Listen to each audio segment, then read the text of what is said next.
Hi, everybody. Welcome to English Digest. I'm Tom. Hi, I'm Stephanie. And as promised from our last program, we're going to continue talking about hoarding in today's program. What is hoarding? Well, that's when people keep too much stuff. More stuff than necessary. And because they keep so much stuff, they are a danger to themselves and a danger to others. So that's what we're going to continue talking about today in the second part of our lesson, day 2. But also today we're going to compare, or we're going to tell the differences between a collector and a hoarder. Now, you might know someone who's a collector who goes out and collects maybe different kinds of anime figurines or something like that. I collect pigs. Little figurines of pigs, yeah. Yeah, as far as I know, I don't collect anything. But there is a difference between collectors and hoarders. Yeah.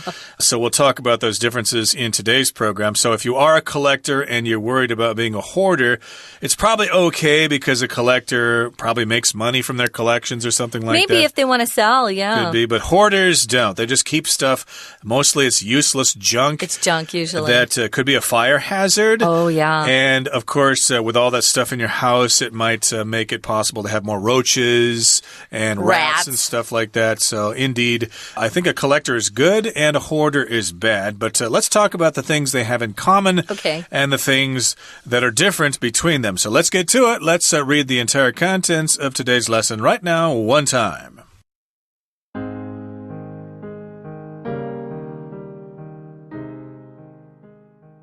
On the surface, collectors and hoarders seem to have a lot in common. However, there are many differences between them. Collectors usually develop their hobby because they have a deep interest in a subject. They can spend hours arranging their collections neatly and carefully putting items on display.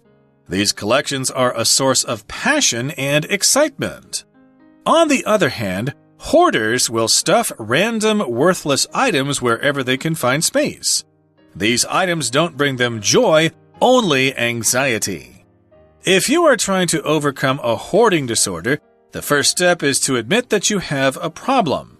Next, you should ask someone you trust for help. It's best to take a gradual approach when you're recovering from hoarding. For instance, you might focus on keeping one area of your home clear of clutter. Once you've succeeded with that, you can move on to another space. Taking some before and after pictures can remind you of what you've achieved and boost your confidence. Helping someone with their hoarding disorder is an ongoing process. For one thing, you can't just force hoarders to throw things out, as this will only hurt them and lead to them accumulating even more stuff. In fact, there's a 100% chance the hoarding will continue in this case. Instead, it's better to get a psychologist involved. A psychologist can show the patient how to change their thoughts and actions by helping them practice making changes. It takes years of therapy and lifelong support to overcome the disorder, but continual treatment will give them a chance of living without the behavior's burden.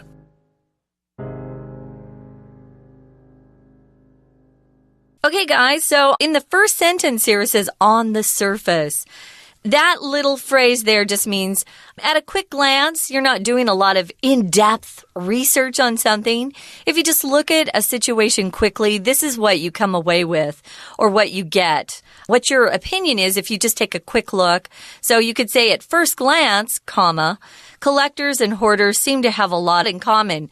Yeah, what's the difference? They look kind of the same. They're both kind of keeping stuff that they don't want to get rid of. But collectors usually focus on certain objects that have value. I just want to say that for the record. The stuff that collectors collect or keep typically can be sold for a lot of money later on. Some collectors never want to let go of their collections, maybe until they pass away and then their family sells their collections. Other collectors will collect things and then sell them on eBay, for example. It's one place they could sell. But hoarders are usually collecting junk. They just keep junk that nobody else wants and stuff that's pretty useless, but they're afraid to let go of anything they own. Right. So, yes, they do have a lot in common. They have a lot of similarities. We say this in relationships. Hey, John, why did you break up with Lisa? Well, we didn't have anything in common. Yeah. We didn't have any similar interests and stuff like that. So, yes, hoarders and collectors do have a lot in common, but there are many differences between them. Collectors usually develop their hobby because they have a deep interest in a subject. Now, I don't know exactly why you have a deep interest in pigs, but you collect pigs. I'll tell you. Because you're born the year of the pig. No, when I laugh, sometimes comes out. Okay. No, especially when I was in college, yeah. That would explain it. Okay. Yeah. Pigs are actually pretty sweet little animals. They wag their tails when you pet them and stuff like that. How can you eat bacon when you've seen something like that? Oh, I do like bacon, though. I know. Okay. But in any case, yes, you're a collector of pigs. Okay. Yeah. So you have a deep interest in that particular subject. Or maybe somebody collects coins or postage stamps because they think that's very interesting. And they can spend hours arranging their collections neatly and carefully putting items on display. So yes, indeed, they spend a lot of time with their collections. All the things you collect together is your collection. Here, look at my stamp collection. Look at my coin collection, etc. So they kind of arrange it neatly. They get everything organized in boxes that are properly labeled and stored neatly on shelves and stuff like that. And then when they invite their friends over or when they go to an exhibition or something like that or a trade show, they carefully put those items on display. Everything is arranged very neatly. They take this very seriously. Yeah, neatly here, of course, is an adverb, but we typically will use it as an adjective. We'll describe someone as looking very neat and clean. Or a mom could say, hey, get into your room. It's a mess. I want it looking very neat before you go out to play. So neat is the adjective, and of course, this is the adverb, which is being used to talk about how people arrange or organize their collections. It looks very neat, very tidy. Tidy is another adjective that's similar, tidy and neat. So they want to organize them to look really tidy because they're putting their items on display. So if you put something on display, you arrange things for other people to come by and look at them. Typically, we go and see things on display in stores like department stores or maybe at museums. They have exhibits with artwork on display. So here we're putting your collections on display. I actually have all my pigs that I've collected in a little bookshelf space just for my pigs. I also have a pig hat, which is very fun. Now, these collections are a source of passion and excitement. If someone's passionate about something, they get a lot of joy from it. They love it. They've got a lot of excitement and interest in it. And that's what some of these collections can be, a source of passion or place to get passion from and excitement. For example, I have a friend named Gordon, and his passion is drum and bass music. I don't know if you've ever heard of that before. It's kind of like club electronica kind of music. It's kind of interesting. That's his passion. But in this particular case, these collections are a source of passion for these people, and it's also a source of excitement. They get really excited about their collections. Now, on the other hand, we use that phrase when we're comparing stuff. On one hand, blah, blah, blah, but on the other hand, blah, blah, blah. So on the other hand, hoarders will stuff random worthless items wherever they can find space. They don't care about the collection of junk. They just want to keep it, so they stuff it anywhere. Oh, there's a space on top of that shelf over there. I'll put it there. Or I could put it in the doorway there, or behind the toilet in the bathroom. There's space there. Wherever they can find space, they just put something there. Yeah, but they soon find that they've run out of space. So these items don't bring them joy, only anxiety. If you're anxious, then you have anxiety. Anxiety is a noun. Anxious is an adjective. Oh, I have a test tomorrow. I'm so anxious. Or you could say, oh, what's wrong? Oh, I have a lot of anxiety about my test. So let's move on to the next paragraph. If you're trying to overcome a hoarding disorder, just means you're working on getting rid of this problem. Notice they don't call it a disease. A disease is usually very serious. A disorder is usually something that requires a psychiatrist or a psychologist. I'll talk about the difference between those two doctors in a minute. But if you overcome something, you're trying to put a problem behind you so it no longer bothers you. If you want to overcome a hoarding disorder, though, the first step in the whole process is to just say, hey, I think I have a problem. Yes, admit it to yourself, confess that you are guilty of this crime, and then you can start making steps to solve this problem. He's joking. It's not a crime, but yeah. Well, it could be a crime if the police come over and arrest you for being a danger to yourself and others, but no, it's generally considered some kind of disorder, like an eating disorder. This is a hoarding disorder. And next, you should ask someone you trust for help. So yes, admit it to yourself that you have this problem. Yeah, I definitely keep too much stuff, but I can't help it. I've been doing this ever since I was a kid. Yeah. How can I stop doing this? How can I break my addiction to hoarding? So one way you can do, of course, is to ask a trusted friend for help, or a trusted sibling. Ask your sister, or maybe your husband or your wife or whatever. Gee, I've got this problem. I admit it. I confess. You were right all along. Now, can you help me with this problem? Yeah, and it's great if the person suffering from this hoarding disorder can see the problem for themselves. Sometimes you do have to intervention, as we mentioned in day 1 of this unit, where you invite someone who sees maybe a friend who has this problem will invite their family and other friends to have a meeting and say, we want to help you. You have this problem. What can we do? So next, that's the first step. So next you should ask someone for help, which Tom talked about. It's best to take a gradual approach when you're recovering from hoarding. Gradual just means slowly over time, a little bit more. Gradual approach. Approach here just means a method. Oh, how are you going to approach that problem? It also means to move nearer to someone. Someone can approach you and ask you a question, which means they just walk up to you. But here it means method. What method, what way are you going to use to tackle this problem? So it's best not to go, okay, tomorrow's a new day. I'm not going to keep anything now. That's too fast. You need to do little by little so that your mind can get used to the idea. I think you have to train your mind slowly over time. Yeah, this might be a difference between the East and the West. Westerners tend to like a direct approach to dealing with problems, whereas in the East, they kind of like a gradual approach or a more subtle approach. Men maybe have more of a direct approach, whereas women have an indirect approach to getting what they want, etc. So yes, in this particular case, take a gradual approach to your problem when you're trying to recover from hoarding. And we'll continue talking about this disorder, this affliction, in just a couple of seconds. Right now, let's listen to our beloved Chinese teacher. Hi everyone, my name is Jenny. 今天我们继续来看第4单元。好，我们要讨论的是一种心理的疾病，它叫做 hoarding， 也就是储物症。这是一种 disorder。那要怎么样去处理，要怎么样去改变，这边就要来稍微讨论一下。不过第一点呢，他要说，看起来我们所谓的 collectors 跟 hoarders 好像蛮像的。Have a lot in common. Have a lot in common 就表示有共通之处，而且有很多共通之处。相反的，如果说一点相似之处都没有，你会说 have nothing in common, have little in common. 不过这边说的 collectors 是收藏家哦，这是很正面的字，而 hoarders 是储物狂，这是一个病症。所以这两者之间，竟然有很多一样的。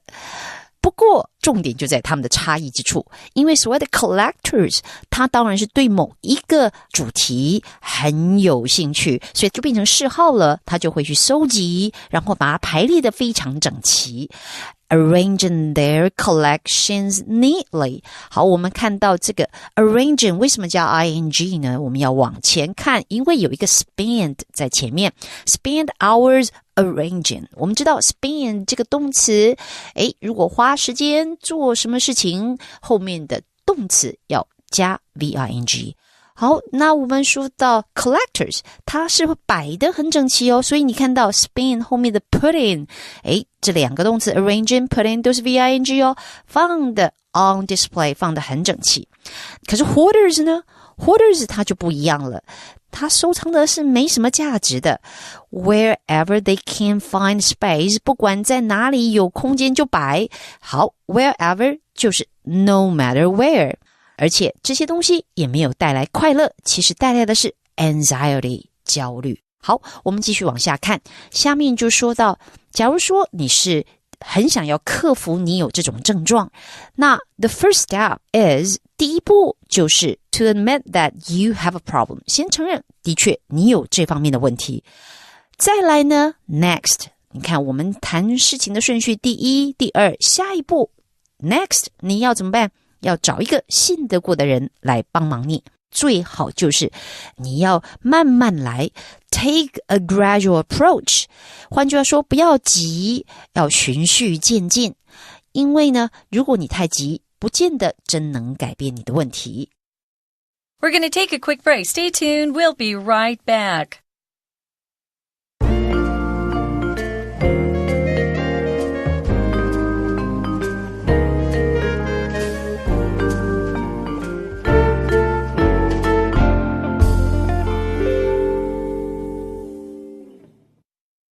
Okay, everybody, let's continue with our lesson. Okay, we're talking about people who have the problem of hoarding, and we're trying to talk about the differences between collectors and hoarders, and we're also trying to talk about how you can help someone who suffers from hoarding. First of all, that person needs to admit that they have a problem, and then they need to ask someone they trust for help. And, of course, if you're trying to help them, you should take a gradual approach with them. Don't be too sudden. For instance, or for example, you might focus on keeping one area of your home clear of clutter. Now, when I look at the house I live in and all the junk my wife has collected, I just get so depressed because I realize it's going to take years to clean out all this stuff in this house. I actually have to quit my jobs.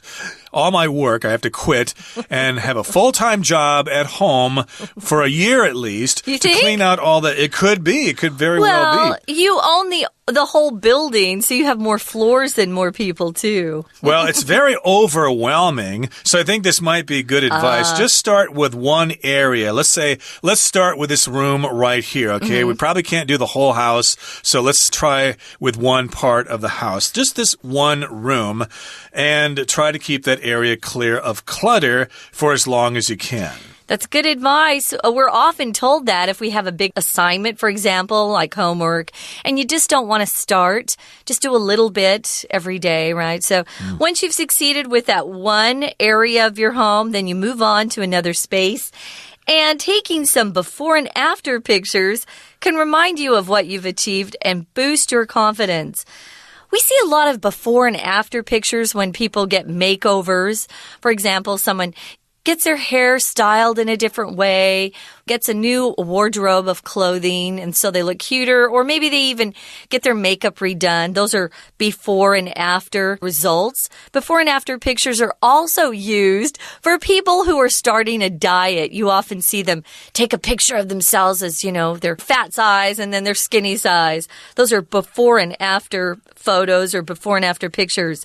If you remind someone of something, it just means you tell them a piece of information that they need to remember. So these pictures are the things that are going to remind you or help you remember that you've achieved quite a bit. Look at what your house used to look like. Now it looks like this. Yay. If you achieve something, you work hard toward a goal and you accomplish your goal, you could say. So what you've achieved, or you could say what you've accomplished. You can use either verb there. If you boost your confidence, you lift it. To boost means to raise to a higher level, boost someone's confidence. It improves your confidence, so then you can start tackling another space in your house. This could be a project that could last several years, so be mentally prepared for that. Now, helping someone with their hoarding disorder is an ongoing process, which is basically what I just said. Ongoing means it continues. Doesn't really end. Yeah. It probably won't ever end until the end of your life. A process is just when things change over time. It just requires a lot of different steps, different actions in order to achieve a particular goal. Sure does. So, helping someone is, as Tom said, an ongoing process. There are a lot of things we do where we use a process, a series of steps to accomplish something. I don't know, I have an early morning process that I usually use. It's kind of like a routine. I get up early, I go to work out, I come home and eat, and then I go to work. So for one thing, you can't just force hoarders to throw things out. Yeah, that doesn't work. Too extreme. This can only hurt them and lead to them accumulating even more stuff. To accumulate is a verb that means to collect or bring things together. I've accumulated a lot of stamps or little, those little stamps you get at convenience stores. And then once you've collected a lot of those stamps or accumulated enough, then you can switch or exchange it for some sort of good or product that they're selling.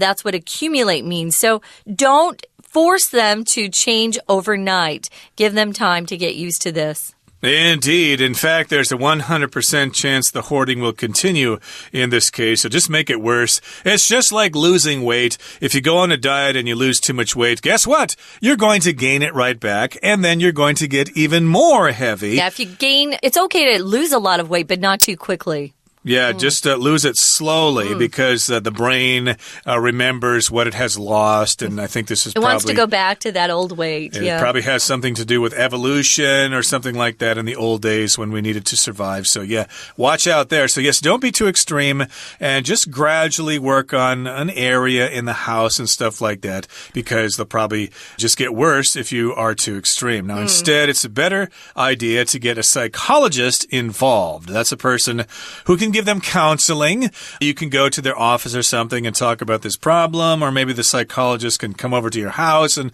take a look and try to help you. That's a person who usually gives you help with your mental problems. I wanted to explain the difference between psychiatrist and a psychologist. Both of these people work with people's mental problems, things that are happening in their mind. Psychiatrist is a medical doctor. That particular person has graduated from medical school, and they've chosen to focus on the mind, not the brain where you do operations for brain surgery, no.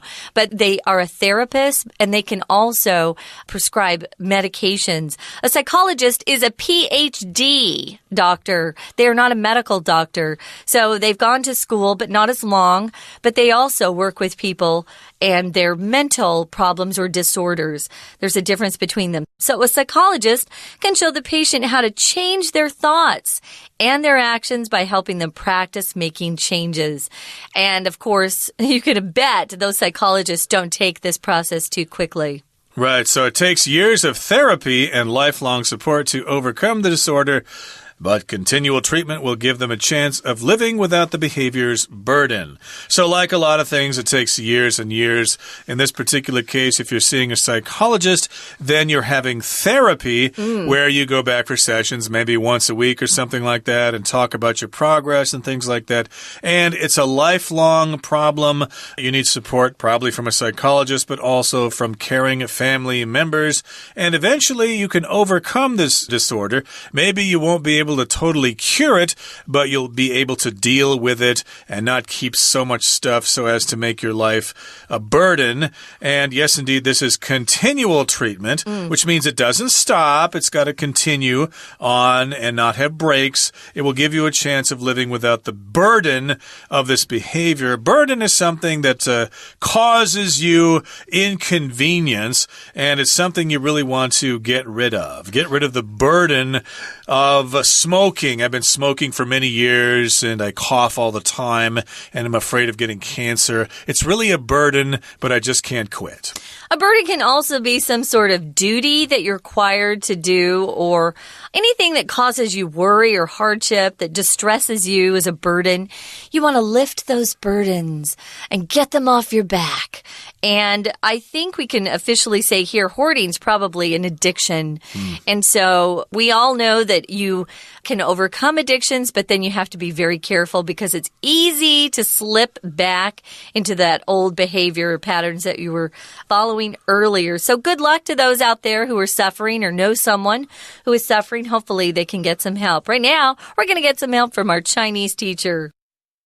好，那我们说到最好的方式是慢慢来，那怎么说叫慢慢来？他就举例咯，当你家里有一堆乱的东西，那你应该可以先从某一个区块开始，然后这个区块如果你成功克服，再往下一个区块前进。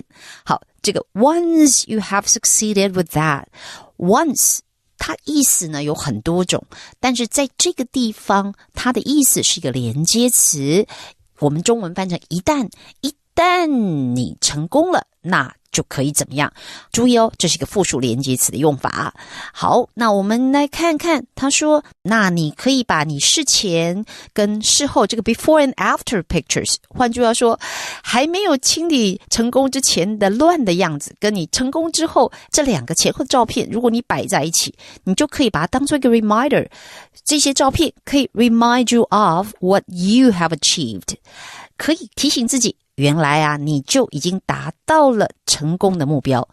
再来，下面最后这一段，我们就要看看怎么样帮助有 hoarding disorder 这样子的人，怎么样让他解决这个问题呢？